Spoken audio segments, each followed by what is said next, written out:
Musim berganti, itu tandanya kita akan kembali mendapati anime baru yang akan tayang, dan pastinya akan kita nikmati sebagai penonton. Apalagi di musim fall 2021 kali ini, kita akan mendapati percampuran seri anime yang sudah punya nama dan anime yang baru saja rilis di musim ini, dimana percampuran kali ini tidak seburuk atau tidak sepesimis di musim-musim sebelumnya, kalau menurut saya. Jujur aja di sini. Oleh karena itu, akhirnya saya kembali berkesempatan untuk merekomendasikan anime yang mungkin menarik untuk ditonton di musim fall 2021. Mohon diingat bahwa anime yang saya rekomendasikan di sini adalah pilihan dari selera saya sendiri yang sudah nonton trailernya atau sudah mengerti mengenai serinya itu tentang apa. Oleh karena itu, jika ada anime yang kurang atau masih ada anime yang masih worth it lebih dari list ini, bisa dibantu kasih tahu ya lewat kolom komentar. Karena teman-teman penonton sekalian juga jadi bisa berkontribusi dalam video ini dengan memberikan anime yang selakunya masih seru tapi nggak kebagian di list ini. Selamat menikmati videonya dan semoga bermanfaat ya. Yang pertama ada Miruko-chan.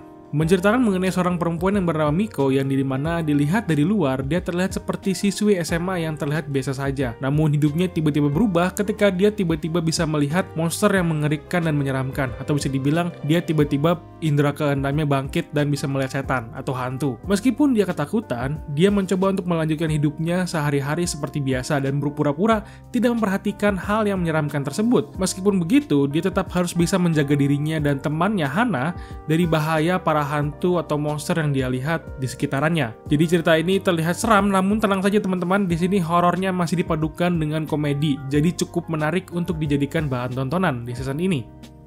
Yang kedua ada Shinkanomi Shiranai Uchi na Kachigumi Jinsei.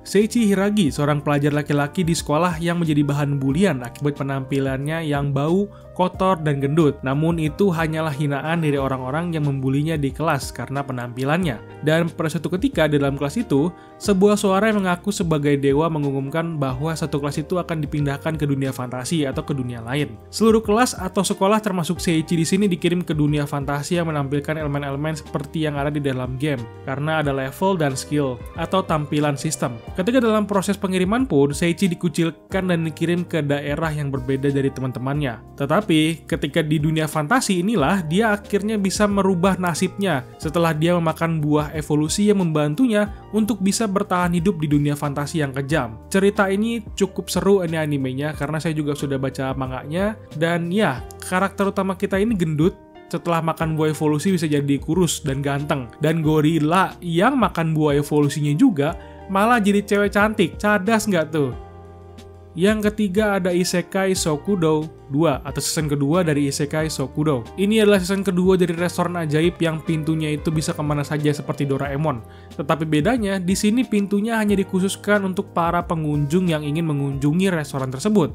Jadi ini restorannya khusus untuk orang-orang yang dari dunia lain atau orang fantasi, dari naga, dwarf, elf, sampai orang dari kerajaan pun bisa masuk ke sini. Season pertamanya sudah cukup tayang lama di tahun 2017 yang lalu, dan sekarang akhirnya kita bisa mendapatkan season kedua atau season terbarunya. Kalau bisa dibilang ini anime mirip dengan Isekai Izakaya Nobu, tapi animenya yang ini lebih tayang duluan serinya daripada anime itu. Beda setahun, dan saya juga dulu ngikutin seri ini, makanya cukup senang ketika tahu bahwa season 2-nya sudah mulai akan tayang di bulan Oktober. Yang keempat ada Blue Period. Menceritakan mengenai seorang pelajar biasa yang bernama Yatora Hyaguchi yang bosan dengan kehidupan normalnya. Meskipun dia memiliki kehidupan normal seperti pelajar normal lainnya, seperti belajar dan bermain dengan teman-teman. Tetapi dirinya selama ini tidak menikmati semua itu, karena terikat oleh norma sosial yang ada. Namun, suatu ketika dia menemukan kegembiraan saat menggambar ketika dia melihat lukisan yang dibuat oleh salah satu klub menggambar di sekolahnya. Yatora yang terpesona dengan warna yang digunakan di dalamnya, kemudian dia mencoba untuk memperdalam seni dan memutuskan hal inilah yang dia pilih untuk mencari nafkah dalam kehidupannya nanti. Namun hidup berkata lain, karena tidak semudah itu ya teman-teman. Karena dia masih harus melewati rintangan hidup dari sisi orang tua dan lawannya yang sudah berpengalaman dalam seni dan mengerti seni lebih dalam lagi. Dan inilah cerita mengenai hidup Yatora dalam memperdalam seni dan menebas rintangan norma sosial yang dihadapkan pada dirinya setiap hari. Terlihat dari visual trailernya yang bagus menarik perhatian saya, apalagi dengan masalah slice of life yang bisa direlate dengan dunia nyata kita sekarang ini. Yang kelima ada Sayahate no Paladin. Di kota kematian yang sudah lama hancur dan jauh dari peradaban manusia, hiduplah seorang anak manusia yang bernama Will. Dia dibesarkan oleh 3 undead, yaitu prajurit tengkorak yang tangguh, mumi pendeta yang anggun, dan penyihir kakek tua yang aneh. Ketiganya menuangkan cinta ke anak itu agar bisa tumbuh dengan benar dan mengajarinya semua yang mereka tahu mengenai dunia itu. Tetapi suatu hari, dia mulai bertanya-tanya mengenai dirinya sendiri itu apa, dan tujuan dia hidup itu sebenarnya seperti apa. Maklum, ya anak ABG gitu maksudnya. Dan hal itulah yang menjadi tujuan hidup Will untuk mengungkap misteri kota kematian, di mana dia harus belajar cinta dan belas kasihan dari dewa-dewa yang baik dan mengalami pengalaman dan kepahitannya sendiri mengenai kefanatikan dan kegilaan dari orang-orang yang dia temui dalam perjalanannya. Dan ketika dia mulai mengetahui semuanya, akhirnya nih Will akan bisa mencapai langkah pertamanya untuk menjadi seorang paladin. Yang keenam ada Komi-sanwa Tomyuso Desu, menceritakan mengenai seorang gadis yang bernama Shoko Komi yang bersekolah di sekolah menengah swasta atau SMA. Ketika dia bersekolah di situ, dia langsung saja naik statusnya sebagai Madonna sekolah dengan rambut hitam panjang dan penampilan yang tinggi dan anggun yang membuat dia menjadi pusat perhatian bagi orang-orang yang bertemu dengannya. Tapi meskipun begitu, hanya ada satu masalah nih dari penampilannya, yaitu Shoko Komi sangat buruk dalam berkomunikasi dengan orang lain. Dan hanya ada satu anak laki-laki di kelasnya yang bernama Tadano yang mengetahui hal itu dan mencoba untuk membantu Komi dalam membuat teman dan menikmati masa-masa sekolah SMA-nya dengan nyaman dan punya banyak teman. Dan tentu saja membantu Komi agar bisa berkomunikasi dengan baik dengan orang lain. Yang ketujuh ada Mushoku Tensei season kedua. Lanjutan cerita dari sang pelopor isekai di kalangannya, di mana di season 2 ini akan melanjutkan kembali cerita dari season 1-nya, di mana sudah tidak perlu dibahas panjang lebar lagi ya kalau seri ini, karena harusnya sudah mengetahui cerita dan pastinya sudah menonton season 1-nya dulu, baru bisa mengerti untuk cerita season 2-nya. Jadi mari ditonton dulu season 1-nya sebelum masuk ke season 2, terlebih sebelum tanggal tayang maksudnya. Yuk, bisa yuk maraton nonton anime ini yuk, bisa yuk. Yang ke-8 ada Sekai Seiko no Atsatsu, Isekai Kizoku ni Tensei Suru. Cerita ini menceritakan mengenai seorang pembunuh terhebat di bumi yang hanya tahu bagaimana hidup sebagai alat bagi majikannya, sampai mereka berhenti membiarkannya hidup atau sudah tidak dibutuhkan lagi.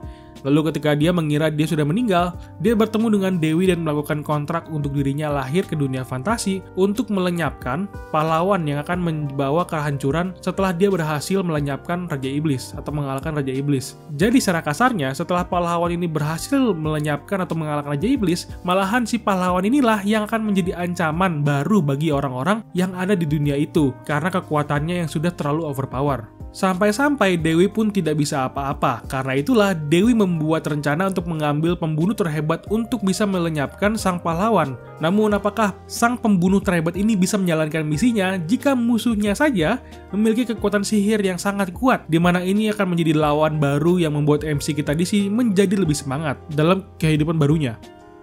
Yang ke-9 ada Aosama Ranking. Ini akan menjadi pilihan anime yang sangat unik dan langsung menarik perhatian saya ketika melihat sinopsis dan visualnya. Dan seri ini menceritakan mengenai Boji, seorang pangeran tuli atau tidak bisa mendengar dan tidak berdaya apa-apa, bahkan tidak bisa menggunakan pedang anak-anak sekalipun. Apalagi statusnya sebagai putra sulung sang raja, ia berusaha keras dan bermimpi menjadi raja terhebat di dunia. Namun orang-orang tentunya akan menjadi penghalang tujuannya yang berbicara di belakangnya sambil merendahkan si pangeran yang tidak mungkin untuk menjadi raja. Dan suatu ketika, Boji pun bisa membuat teman pertamanya yang bernama Kage, sebuah bayangan dari mantan klan pembunuh yang sudah dimusnahkan dulu. Namun si Kage ternyata bisa mengerti maksud dari perkataan pangeran yang membantu sekali dalam kehidupan si pangeran di sini. Dan dari sinilah kita bisa melihat cerita yang mengikuti cerita mengenai kedewasaan Boji saat ia bertemu dengan berbagai orang dalam hidupnya, mulai dari pertemuannya dengan Kage yang akan membantu dirinya di masa depan. Yang ke-10, namanya panjang jadi dilihat aja, nama yang sudah gue cantumkan di video. Menceritakan mengenai seorang pahlawan yang bermimpi untuk hidup nyaman dan membuka apotek atau toko obat di dunia fantasi. Terdengar mirip-mirip dengan anime di season sebelumnya ya. Tetapi bedanya, karena cerita ini bercerita mengenai Red yang pernah untuk menjadi anggota kelompok pahlawan yang ditakdirkan untuk menyelamatkan dunia dari Raja Iblis. Begitulah ceritanya, sampai salah satu rekannya mengusirnya dari kelompok. Dan akhirnya dia berjalan menuju perbatasan dan membuka apotek apotek atau toko obat. Namun menjaga kehidupan yang tenang itu tidak semudah yang dia kira. Karena ketika Reed, seorang petualang cantik yang dikenal oleh Red dulunya, muncul dan memintanya untuk tinggal bersama dengan dirinya. Dan inilah cerita mengenai Red dan Reed dalam kehidupan sehari-harinya ketika membuka toko obat di dunia fantasi. Yang ke-11 ada Deep Insanity, The Lost Child. Sebuah penyakit mulai merajalela menyerang manusia di mana penyakit ini membuat penderitanya tidur dan tidak pernah bangun. Dan penyakit ini disebut dengan Randolph Syndrome. Penyakit baru ini perlahan tapi pasti mendekati manusia yang disebabkan oleh aslum dunia bawah tanah yang tiba-tiba muncul di Antartika. Di dunia bawah tanah ini juga muncul makhluk aneh yang berbeda dari bumi, yang artinya ada monster yang bersemayam di sini. Seperti dungeon, tentu saja ada sumber daya yang masih belum terjamah oleh orang-orang, di mana hal ini membuat banyak orang untuk mempertaruhkan nyawanya untuk mendapatkan sumber daya tersebut agar mereka menjadi kaya atau memenuhi ambisi mereka sendiri.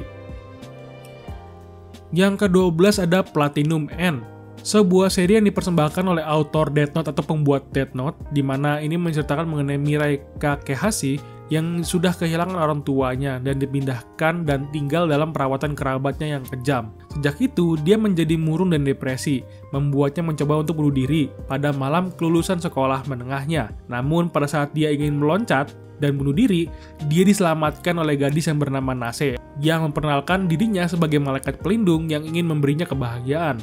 Namun, sebelum mendapatkan kebahagiaan tersebut, Mirai harus menjadi dewa baru, dan untuk mendapatkan posisinya, ia harus mengalahkan 12 calon dewa lainnya dalam 999 hari ke depan. Segera saja, Mirai memulai perjuangannya untuk bertahan hidup di saat Battle Royale atau pertarungan yang menakutkan dan mengancam nyawanya dari para kandidat lain yang ingin mendapatkan kekuatan terbesar di dunia.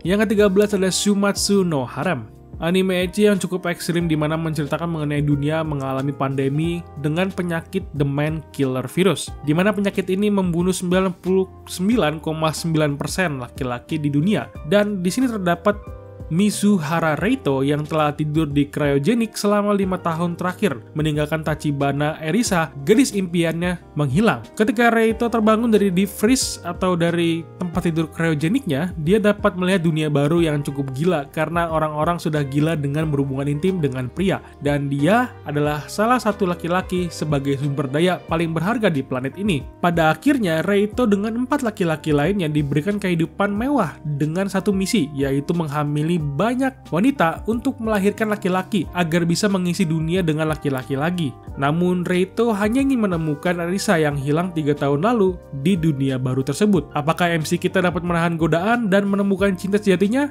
Mari disaksikan serinya. Yang ke-14 ada Take of Destiny. Dalam cerita ini menceritakan mengenai dunia yang dihantam oleh meteorit hitam yang mengubah dunia, di mana meteorit itu menghasilkan monster aneh yang disebut dengan D2 yang mulai menginvasi daerah-daerah yang ada di dunia atau di bumi. Dan dengan cepat juga D2 sang monster melarang semua musik yang menjadi kelemahan mereka. Namun ada beberapa orang yang menolak D2, di mana mereka adalah wanita muda yang memegang kekuatan musik art, dan para wanita bunda inilah yang mampu mengalahkan para monster, dan ada juga yang memimpin para wanita musik ini sebagai konduktor, seperti di acara-acara opera gitu ya. Anime ini berlangsung di Amerika pada tahun 2047 yang telah runtuh akibat serangan D2. Tak, seorang konduktor bermitra dengan musik art bernama Unmei, di mana Tak berharap agar musik bisa dikembalikan ke dunia, dan Unmei ingin menghancurkan D2. Dengan tujuan mereka yang sama, mereka akhirnya bekerja sama untuk menghancurkan para monster D2 yang sedang merajalela di daerah-daerah di bumi. Yang ke-15 ada Senpai ga Uzai Kohai no Hanashi. Pekerjaan di tempat baru tidak selamanya menyenangkan dan bahagia. Itu yang dirasakan oleh Igarashi Futuba yang memulai pekerjaan di tempat baru yang merasa bahwa akan sangat bagus jika senior atau senpai-nya yang bernama Takeda Harumi tidak terlalu menyebalkan atau rese. Futuba tidak suka dengan tawanya, dia benci dengan badan besar seniornya, dan dia sangat benci ketika diperlakukan seperti anak kecil karena tubuhnya yang kecil. Dan seiring waktu berjalan, akhirnya Igarashi merasa bahwa senior tidak begitu menyebalkan juga, atau ada sesuatu yang sedang disembunyikan olehnya. Ya, jadi ini cerita komedi romance, jadi bisa jadi dibayangkan sendiri ya ceritanya akan seperti apa. Jadi komedi romance kantor. Oke, itu aja informasi mengenai anime yang menurut gue worth it untuk ditonton dan diikutin serinya di musim ini. Lalu bagaimana pendapat kalian mengenai animenya yang ada di list? Tulis pendapat kalian di kolom komentar ya. Dan jika kamu suka dengan apa yang sudah dibahas dalam video ini, silahkan di like videonya dan di subscribe channelnya. Dan coba follow sosial media Instagram kita untuk channel ini. Sampai ketemu di video lainnya. Thank you and bye-bye.